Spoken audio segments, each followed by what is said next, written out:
Hey there, and welcome to this episode of the Christian Women in Business podcast show. I hope that you are well wherever you are listening from today, that it would be sunny and bright where you are, and hopefully all Aussies are keeping warm in the, the brisk of winter.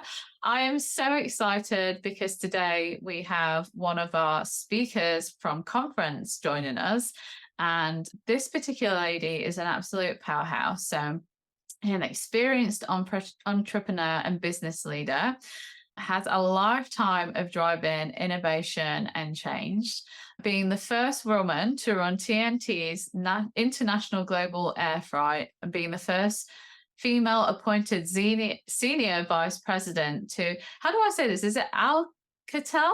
Alcatel, yes. Yeah, Asia Pacific. Sorry? Yeah, that's right. And Alcatel bought out by Nokia now, but yes, in the telecom sector. Oh, Yeah. there you go. There you go. Driving 6 billion annual in sales for telecommunication companies. And this beautiful lady has done so much more. So at conference, Wendy's going to be sharing with us a bit about her story, how God's kind of transformed her life and brought her where she is today. So welcome to the podcast, Wendy Simpson. Thank you, SJ. And it's great to be here. And a big shout out here from the beautiful Sydney. It's a sunny day. Yes. And we do have great winters in Sydney. So I'm very happy to be there and shouting out to all the listeners, fabulous women, wherever you are. So I've given a brief overview of just some of your life's accomplishments. And I know there's so much more. Are you able to share with us so that our listeners and delegates can get to know you a little bit more, just a little bit more about your story, how God's kind of worked through? And then obviously at conference, Wendy's going to be sharing a lot more in depth of her story and the journey that God's taken her on, but it would just be great to get a kind of insight into that today. Yeah, thanks, SJ. And it's really important, isn't it, that we pause and listen to women's achievements. So thanks for doing that. Thanks for giving me such a good intro. I think we've got to get the world used to sitting quietly and listening to somebody read out a woman's CV, because the achievements that we've achieved are really important, that society actually listens and actually hears what we've been achieving. So thank you for a wonderful introduction. And just as on that matter, whenever you're an MC or if you have a speaker, make sure you give them a really good intro, because I think often they say, oh, well, you all know Mary, so we'll just invite her to the platform. And I think it's important that actually we get into the habit of affirming and acknowledging that the achievements that women have made are valuable. They are usually hard fought and hard won.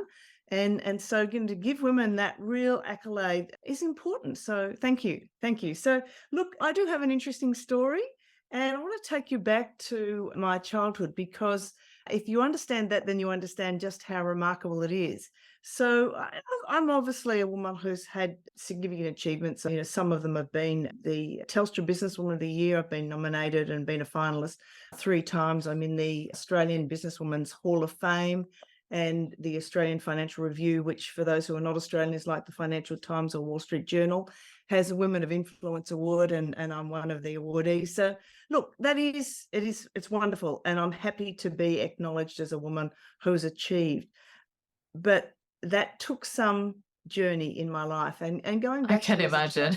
Going back to as a child, I grew up in a very working class family. My father's job was to hook railway trains together, one of the lowest paid jobs in Australia, actually. So that was an interesting world and an interesting way of approaching life. And in grade 3, I had a teacher who thought that I wasn't going to be educatable. He didn't think that I had any intellect. And so my mother said to him, why isn't my child learning? He said, well, school just isn't okay for some kids. They can't learn. And so you say, well, how can that be? And yet where I am now. And so I have to say that I really do believe that God has been shaping my life. And one of my life verses is Ephesians 2:10, which says that we are God's masterpiece, that, we're a magnificent creation. And I think women are. And businesswomen are wonderful creations, and that God has prepared things in advance for us to do. And so it takes the burden off us having to decide all the time, what am I supposed to do? We just ask God, well, you made me, what am I supposed to do next? So with that as a framework, then you can see, wow, okay, so then how did I get to be someone who not only finished school, but ended up doing relatively well in high school? It took me till high school to start to do a bit more in the academic sense. And then I've been to 5 different universities, so I've got a number of qualifications because I could see that learning, was a key to my success.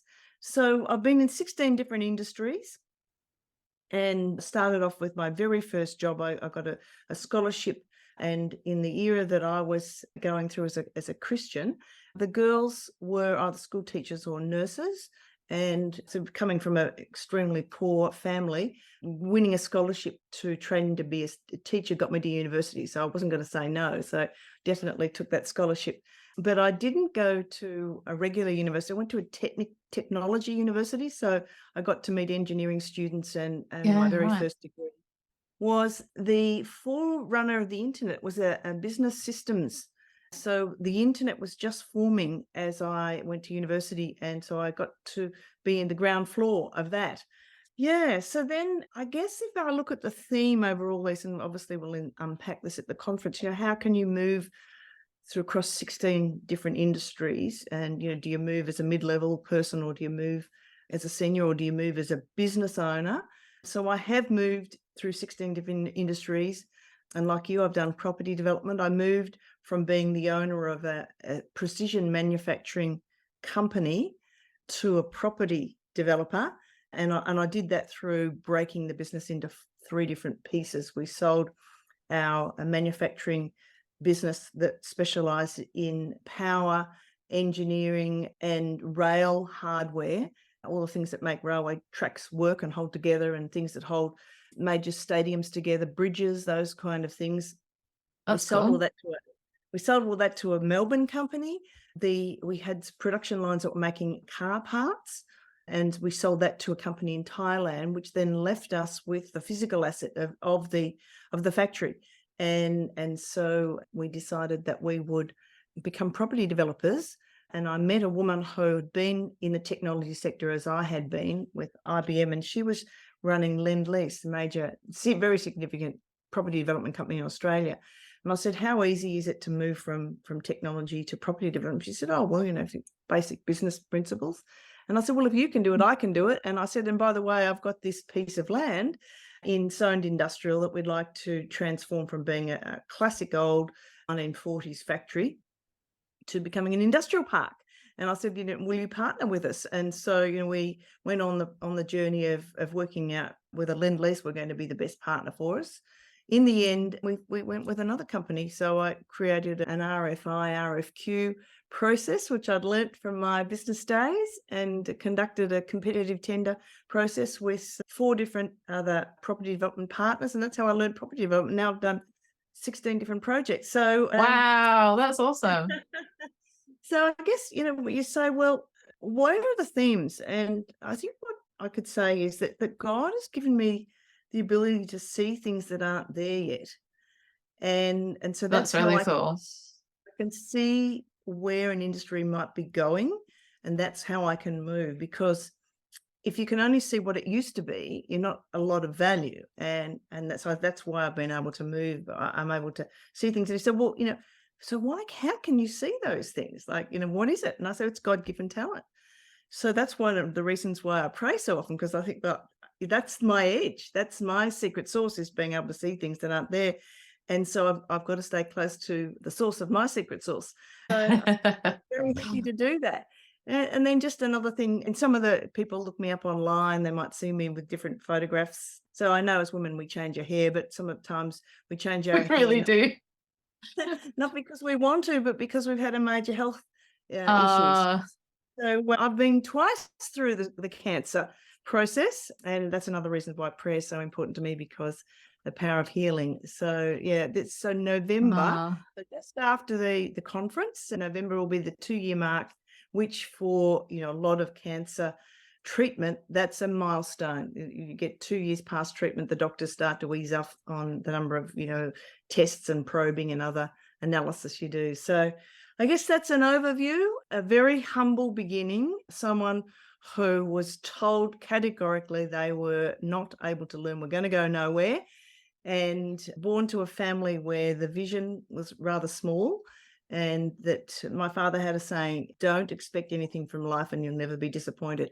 So to go from that to the person I am today is a miracle, and I really think that it's because I understood that truth of Ephesians 2:10, that I am magnificent, that God has made me and he's made me with purposes, and that he's prepared those good things in advance for me to do. So yeah, that's really just a quick snapshot of my story.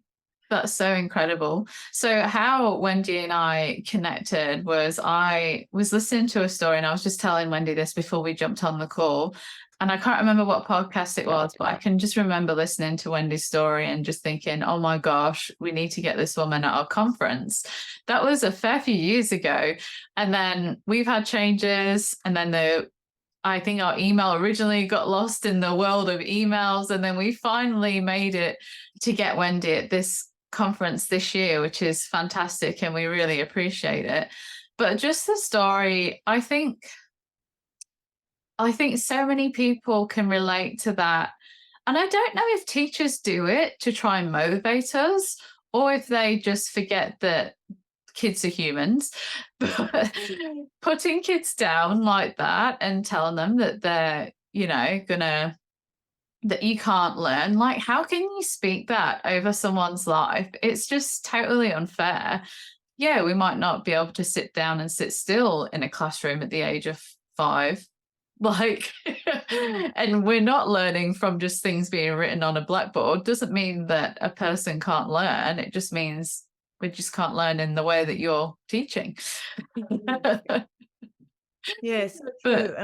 And yeah, what that also shows is that your circumstance. I mean, no child chooses, their parents, and most children don't choose the school that they go to. Maybe some have a bit of influence. So I certainly didn't. We had to go to the government school because that was free, and that's all we could afford. Yeah. And you couldn't in those days, and I think still today, if a parent says that my child needs to go into another class, that teacher's not doing it for my children. Sometimes parents can get that shifted around, but often not. So yeah, I think there could be some listeners that think, well, how I started, that really does set me on a course. And I say, well, it doesn't have to. There's hope for everyone, absolutely everyone. The where you started doesn't mean where you'll end up, mid-career, and then, the rest of your life doesn't have to be. It's influential, but it doesn't have to define you. I think it's so important for the listeners to know that there's a lot more possibilities open to people. Yeah, totally. And I completely and 100% agree. And even just listening to your story, you had your manufacturing business where you were selling your railway parts, which is totally interesting in itself. And then how you've even just transformed and had transitions from that into new seasons, and you learn. And I think no matter what we do, all the things that you do across your life, in the end, they're all intertwined to one another to help you for the season that you're in right now, right? Because you're like, well, I learned this business skill, and then I put the analysis together, we put out a tender, and then that's how we ended up getting into finding our partner to do the development. And you didn't even just start off at a small development. You started off at building a commercial unit, go big or go home, right? But the skills that you learn all the way through that are what were able to put you in that position to, think about how you're going to do it. And I often think too that when we are put in that category, when we are younger, often it means that we can sometimes be the most creative type of thinkers too. And I don't mean that as in just putting pen to paper and drawing a face of someone. I mean the creativity of, okay, well, this is a situation. How do I do this? How do I pull my skills together and get this off the ground, and have that intuition, and have, like you're saying, the ability to see what isn't there yet. You saw that vision and you encapsulated it and then just went for it. And having guts to do that, not many people do. And I feel like as business owners, we are in that category of people that will give things a go and we'll take the risk and we'll give it a shot. We'll take the plunge. And within that comes the faith element of, okay, God, here's what we're going to do. We're either going to sink or swim, or I'm going to fall down this cliff, or you're going to catch me. But let's do this and do it together, like you've said. And I think it's just so incredible. And I can't wait to hear more of your story at conference in September. That's so exciting.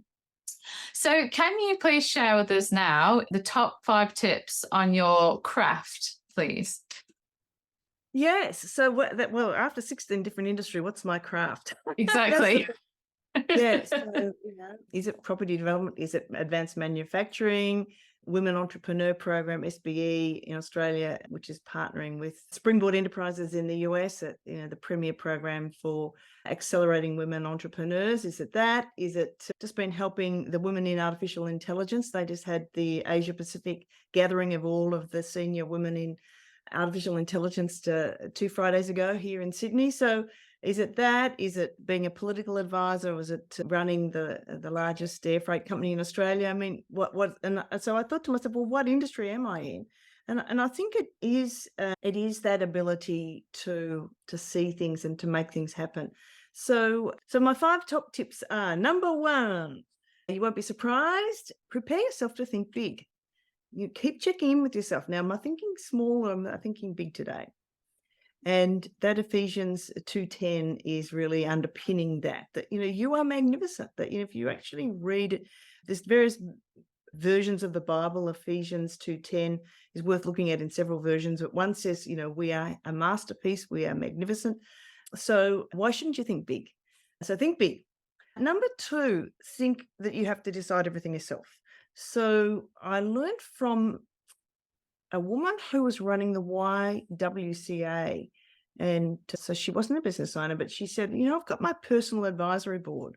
So that's a not-for-profit, as we know, globally there's a YWCA just about in every country. So they have a governance board, and so she had her board, but she also had a personal advisory board.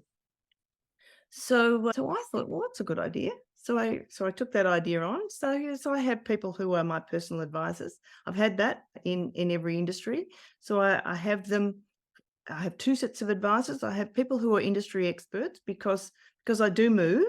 I need to have people who are prepared to tell me how that industry works.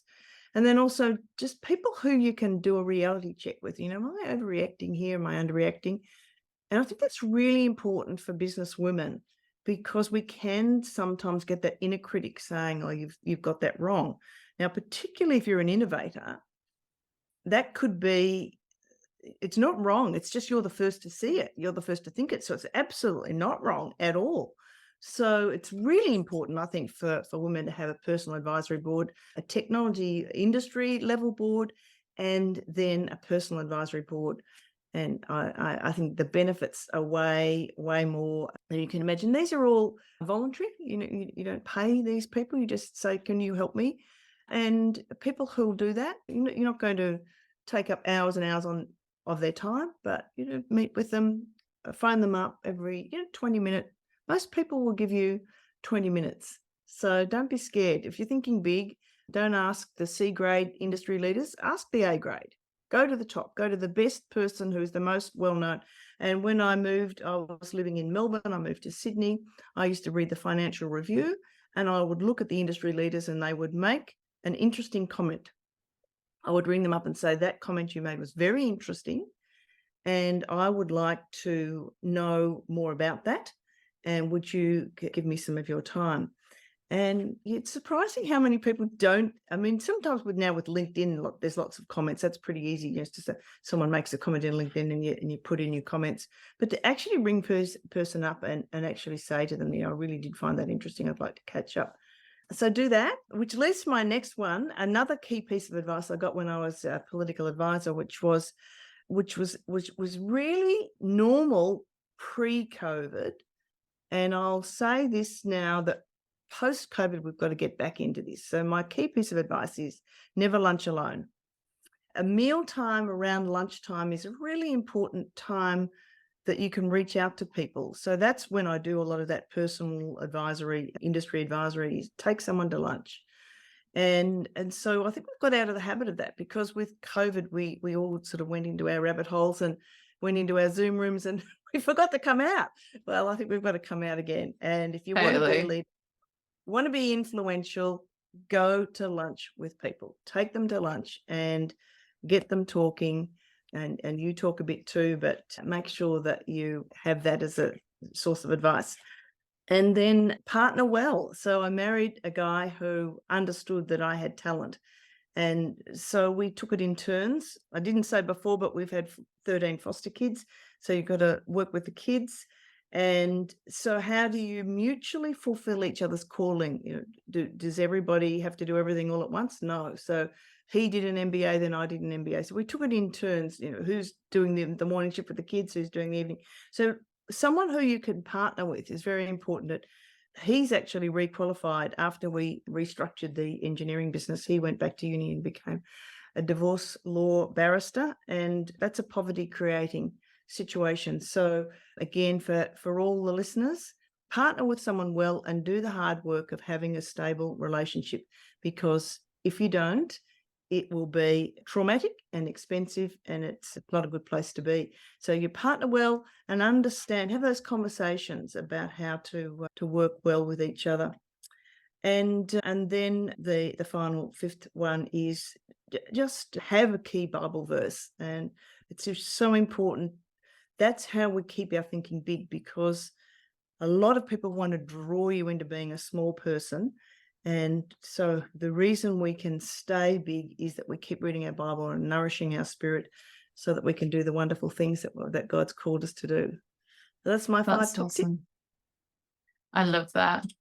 I absolutely love that. And I'll make you smile in a minute with the Bible verse that I've been getting myself. So I'm just going to quickly recap with what Wendy just said, and then we'll have a bit of a discussion. So the first one was to prepare yourself to think big, asking yourself daily, am I thinking small or am I thinking big today? And the Bible verse that Wendy's mentioned a couple of times is Ephesians 2:10. That's correct, yeah? You got that down right? Why shouldn't you think big? Number 2, never think you must decide everything for yourself. And I love this. Do you have a personal advisory board? People, I guess, who will bring you back to earth with your emotions as a woman. It's really, I loved how you articulated that, and just making sure, are you thinking logically? Are you making the right decisions? And not thinking too small with who you can ask to be in that group of people either, both professional and your personal. Number 3, never lunch alone. Have a mealtime buddy is really important and a great place to connect with people. So invite people to lunch. I really love inviting people for walks. I just love that how you can process things when you do a walk is really precious as well. So I love that. Number 4, partner well. Marry someone who gets you and do the hard work so that you have the stable relationship. How important is that? I know lots of women who have contacted me telling me that their husband doesn't support what they're doing or their vision that they've got in business. They feel trapped. They're not sure what to do. The money side of things as well, you know, we're not in a stable place with our finances. And I know probably still there's a lot of you out there that can relate to that as well. And it is super important. And marriage is hard. There's no doubt about it. We all have to work at it. We all have to be open with our communication and trust and have those difficult conversations. And like Wendy said, sharing the time. I mean, trying to do all that you've done with 13 foster kids, that's pretty full on. And then number 5 is having your key Bible verse, which you've mentioned is Ephesians 2:10 for you. And the Bible verse I thought I'd share quickly that keeps coming up for me is Isaiah 54:2. Enlarge the place of thy tent and let them stretch forth the curtains of thy habitations. And that's come up so many times for me these past couple of years. I'm like, God, what does that mean? Like, how do we stretch the tent pegs? Like, what we're building for is that team, is that home, is that, yeah. So I just love that you're like, think big. I'm like, Wendy, I am. What is the bigger? That's fun. So do you, and then you had all of your, so no, I'm going to go back. So along with the 13 foster kids, do you have your own kids too, or pure fostering? No, we chose not to have our own children. So yeah, we started a program for kids who were sort of on the streets, and then we were the first community funded youth homelessness program in Australia, and this was back in 1978. Yeah, so we got into that when we were 20, 24 and 25 years old, and we sort of Wow. just got into it, and sort of woke up one day and thought, oh, we probably should have some children of our own. And then we were so into it, and then anyway, we didn't. So how old were you when you got married? 24. Yeah, 24. Wow. the first kid moved in 6 months after we married. Wow, that's crazy. Good on you guys. That's awesome. Well, they were fantastic tips. Thank you so much for that. And we'll have them written on the blog post that goes with this podcast. So if you want to re-go over them later, Yes. you can do. They are there for you to soak in and read. Now, you've already mentioned this a couple of times, and obviously having the key Bible verse for your life is one of them. But how do you incorporate God into your business and into your life? Yeah, so you can see right from the beginning that I understand that God's the one who knows more about me than myself. Those who are really interested in leadership probably listen to a number of podcasts and read material. John Maxwell, I was listening to him yesterday, and he's just legendary in the leadership space. And somebody said to him, "What's the hardest leadership experience that you have?" And he said, "Leading myself." And he's an So expert. true. So one of the things that's important for me is that it is hard to lead ourselves because we want a shortcut, and we say, we set the alarm and we think, I'll just sleep in for another 10 minutes. And, there's all those little shortcuts that really only we know about. We cover it off and we pretend to people that, we're doing all these fabulous things. And yet We've got all of our stuff together. we know underneath it all, we know where our challenges are. So it's good to have God as integral in our business. And I think particularly in the entrepreneur space, I mean, very few of us are in the regulated industries. So how do we get customers? You can't make people become our customers. We do walk by faith. Those who are in employment, I think it's not quite as faith challenging. I mean, more of the faith is there that our work will be recognised, that there won't be office politics and people won't steal the credit for our work and pretend that they did it. That's definitely very much the life of someone in a large corporation. So so trusting God that He's got it sorted for us, I think is so important. So every industry that I've been in, I've always seen that God needs to be my guide. And I read the Bible through the lens of me wanting to learn about how He's helping me to be the person that He wants me to be. We did talk about the Bible verse being that Ephesians 2:10 being really important. I do have one that I'm reading just at the moment. You asked me, what am I doing at the moment?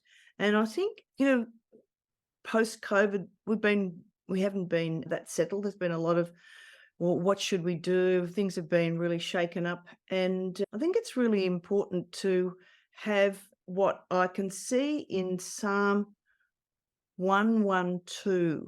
I've been reading it if I read it in the NIV version, which I like, it talks about this, which I think is really important. And it's talking about the people who are wealthy and who are generous.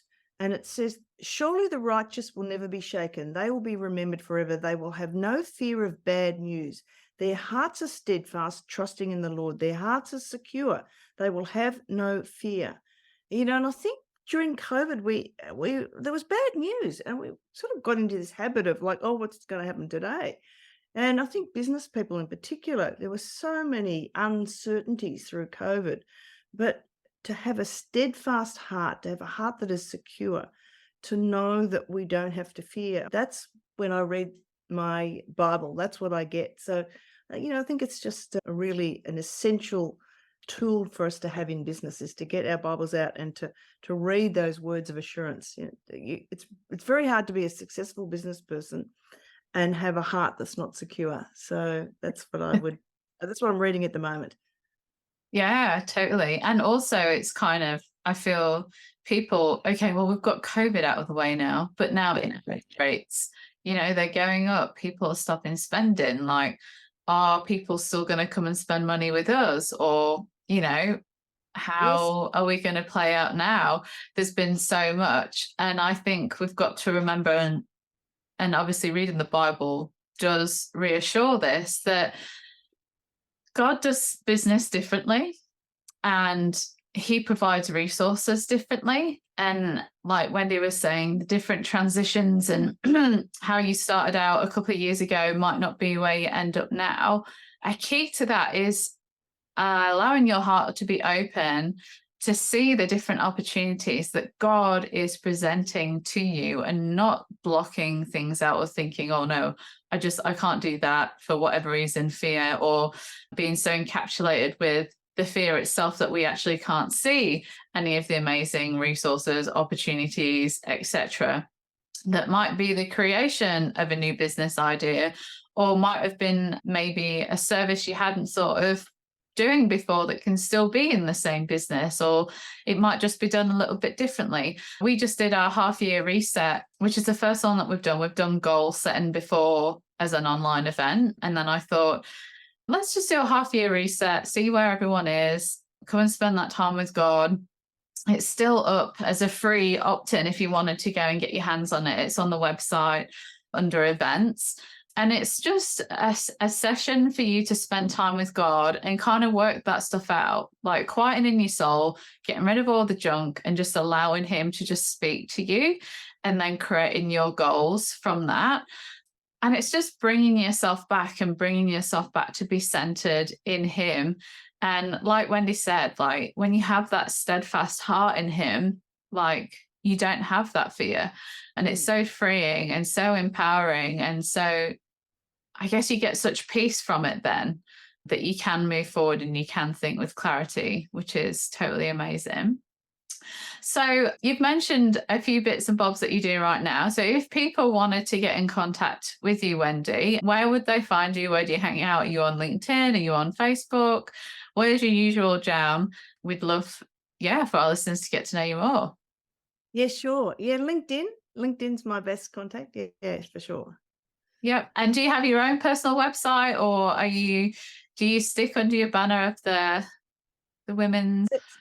So Wengio, we do have a website, but LinkedIn's the one that I'm on the most. Yeah, no worries. So just search Wendy Simpson and you'll see Wendy's beautiful face pop up, and she'd love to connect with you. Is there anything else that you'd like to share today with our listeners about anything that we've covered, or just a word of encouragement to them before we end? Yeah, look, I think, just for the women who've had medical issues, that cancer journey that I took, there was actually a woman that I got to know during the chemo sessions, and she regretted rushing back to work too quickly. So I Oh, think that there's not a lot of wisdom about what you say yes to and what you say no to when you're going through medical treatment. And we can sometimes think that our businesses will fall in a hole if we don't, if we're not got our hands on the steering wheel every day. So obviously I wanted a few things to do in the two different, they're totally disconnected, they weren't related. Wasn't one cancer that came back a second time. So I needed things because you can get, obsessed with, and there's so many medical things going on that, can become your whole life. And, you define yourself as being a cancer patient and, not, a woman, just absorbs that whole world. But so it's good to have an interest in your business, but if it's worrying you, if you're doing it out of fear that if I don't do it, the whole thing will fall down, you do have to pay attention to your medical treatment. You do have to rest. And again, if you know that you're called and that God's looking after that business, he will look after you. And so I just say to any women that are going through, those of us who are high achievers, we do push ourselves perhaps sometimes too hard. So for any woman that's got medical issues, give yourself the time to have the treatment. Yeah. Yeah. Time to breathe, right? Time Yeah. to not be stressing that area of your Yes. life. Yeah. Yeah, I can't imagine what that must have been like, or yeah, if you're going through it now, what it must be like to go through. But I think giving women that permission is so priceless to just breathe, relax, Yeah. stop, just do what you're capable of doing right now and trusting God in that process. Yeah. Yeah. Yeah. Yeah. Cool. Well, thank you so much for coming on the show today. It's been an absolute pleasure to interview you and get to know you a little bit more. And I know that I'm even more intrigued now to hear more of your story at conference. So I'm sure other people are as well. So conference tickets are available on our website. Conference is the 9th of September. We're on the beautiful Sunshine Coast. So you can come and feel all the tropical vibes and relax in God's presence, hear some really inspirational stories, take part in some really practical workshops for yourself, for God, for business. And we're just looking forward to seeing what God brings to the table and what inspirational stories and revelations come out of that weekend together. So thank you so much, Wendy. It's been a pleasure. Perfect. Yeah, no, it's been a real delight to be with you, SJ, and with all of the listeners, and God bless you all.